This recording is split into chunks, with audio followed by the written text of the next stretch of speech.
यूँ तो प्रेम की कविताएं पढ़ती हूँ, लेकिन जब बात होती है ऑपरेशन सिंदूर की तो मैं आज अपने तेवर बदल लूँगी।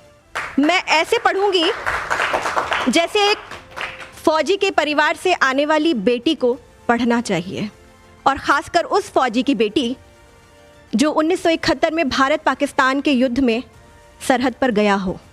देर रात को सूर्य उगाने का अद्भुत ढंग याद रहेगा, देर रात को सूर्य उगाने का अद्भुत ढंग याद रहेगा, जब तक जिंदा हो तुमको ये सिंदूरी रंग याद रहेगा, जब तक जिंदा हो तुमको ये सिंदूरी रंग याद रहेगा।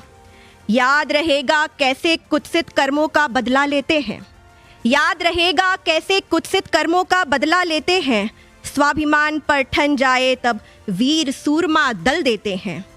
प्रेम समर्पण शुभता का सिंदूर प्रतीक कहा जाता है, प्रेम समर्पण शुभता का सिंदूर प्रतीक कहा जाता है, और रक्त का रंग यही है जिससे जीवन चल पाता है।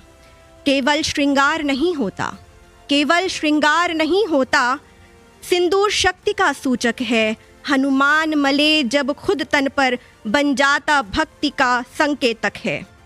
ऐसा होता सिंदूर पवित्र, ऐसा होता सिंदूर पवित्र, इससे खिलवाड़ नहीं करते, सिंदूर मिटाते नहीं किसी का, अपितु सदा इस पर मरते।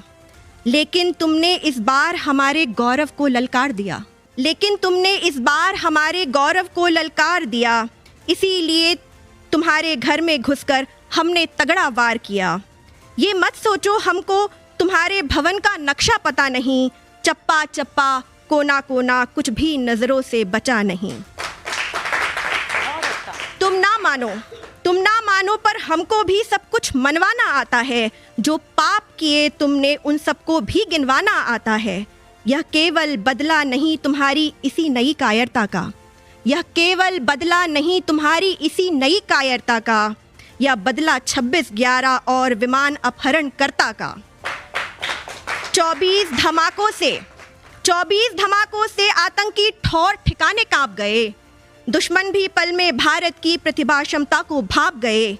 तुम एक बार भी नहीं रोक पाए भारत के उत्तर का, तुम एक बार भी नहीं रोक पाए भारत के उत्तर का, और यहाँ सुदर्शन ने लिखा इतिहास नया कालांतर का, और यहाँ सुदर्शन ने लिखा इतिहास नया कालांतर का। और